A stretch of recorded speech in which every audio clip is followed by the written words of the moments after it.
உன் மனைவி உன் வீட்டோரங்களில் கனி தரும் திராட்சை கொடியைப் போல இருப்பாள்.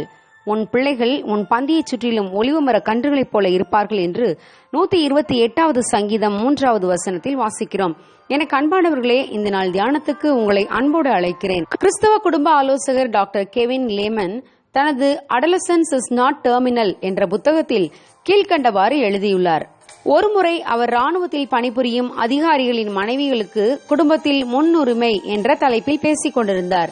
அவர் பேசி முடித்த பின்பு அந்த கூட்டத்தில் கலந்து கொண்ட ஒரே ஒரு ஆண் ஏர்போர்ஸ் அதிகாரி எழுந்து நின்று தன்னை மன்னிக்குமாறு கேட்டுவிட்டு பேச ஆரம்பித்தார்.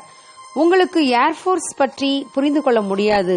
ஒரு பெண் ஒரு ஏர்போர்ஸ் அதிகாரியை திருமணம் முடித்தால் தன் குடும்பத்தில் ஏர்போர்ஸுக்கு தான் முதல் முன்னுரிமை என்பதை விளங்கிக் கொள்ள வேண்டும் என்றார். அவர் பேசி முடித்து உட்கார்ந்த பின் டாக்டர் கெவின் அவரிடம், நானும் உங்கள் ஏர்போர்ஸை பற்றி விளங்கிக் கொள்ள முடியும் என்று நினைக்கிறேன்.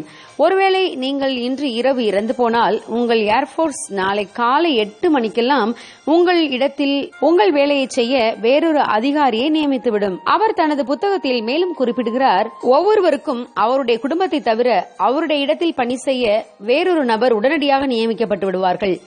ஆனால் உங்கள் குடும்பத்தில் உங்களால் ஏற்பட்ட வெற்றிடத்தை வேறு ஒருவராலும் நிரப்ப முடியாது.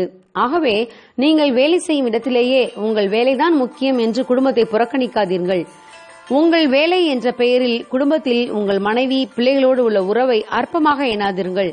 உங்கள் குடும்பத்துக்காக, உங்கள் மனைவி பிள்ளைகளுக்காக ஒருவேளை நீங்கள் செய்யும் வேலையில் ஒரு சில மணி நேரங்களை தியாகம் செய்யலாம். ஆனால் ஒருபோதும் உங்கள் வேலைக்காக குடும்பத்தை கண்டுகொள்ளாமல் விடாதீர்கள்.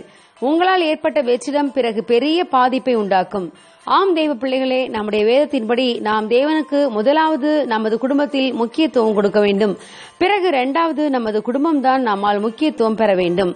கொலம்பியா யூனிவர்சிட்டி நடத்திய ஆய்வில் பொதுவாக தங்கள் பெற்றோரோடு உட்கார்ந்து குடும்பமாக இரவு நேர உணவை சாப்பிடும் குழந்தைகள் சிகரெட், குடி, போதை வஸ்துக்களை பயன்படுத்துவதில்லையாம். மற்றும் இந்த குழந்தைகளின் பள்ளிக்கூட செயல்பாடுகள், சாப்பாட்டு முறைகள் மற்றும் அவர்களின் உணர்வுகளும் ஆற்றலும் மற்ற குழந்தைகளை விட நன்றாக இருக்கிறது கண்டறியப்பட்டுள்ளது. குடும்பமாக சாப்பாட்டு மேஜையில் அமர்ந்து சாப்பிடும் குடும்பங்கள் மற்ற குடும்பங்களை விட சிறப்பாகவே இருக்கும்.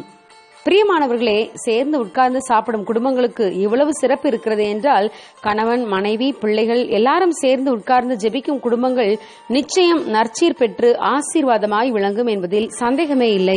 உங்கள் வேலையை விட குடும்பத்துக்கு முக்கியத்துவம் கொடுங்கள். உங்கள் மனைவி பிள்ளைகளை நேசியுங்கள். உங்கள் வீடு ஒரு சின்ன பரலோகமாக மாறும். கர்த்தர் உங்கள் குடும்ப உறவை ஆசீர்வதிப்பாராக. God bless you. Have a blessed month ahead.